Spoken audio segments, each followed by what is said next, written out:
বলছেন আসসালামু আলাইকুম ওয়া রাহমাতুল্লাহ। আমার প্রশ্ন, স্ত্রী যদি তার স্বামীর ওপর সন্তুষ্ট না হয় এবং সেই স্বামী যদি মারা যায় তাহলে কি সে জাহান্নামে যাবে?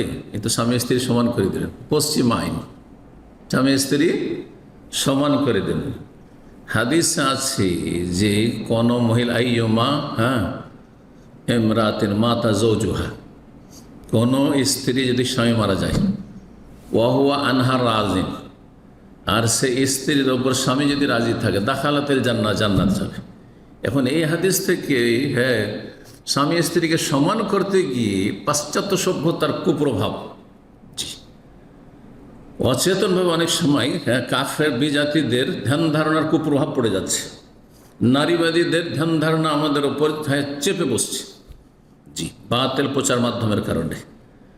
এই জন্য বোন প্রশ্ন করছেন যে সেই স্বামী যদি মারা যায় তাহলে কি সে জাহান্নামে যাবে? মানে স্ত্রী স্বামীর ওপর নারাজ হয়ে রয়েছে, না, তবে সমান করা যাবে না।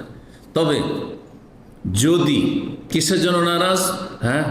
ন্যায্য হকের জন্য, হক ঠিকভাবে আদায় করেনি, ফরজ ওয়াজিব আদায় করেনি স্ত্রীর, আর এই অবস্থায় মারা গেছে স্বামী, তাহলে জাহান্নামে যেতে হবে। যতটা হক নষ্ট করেছে, জুলুম অত্যাচার করেছে, মারধর করেছে, সীমালঙ্ঘন করেছে, মানসিক কষ্ট দিয়েছে, শারীরিক কষ্ট দিয়েছে,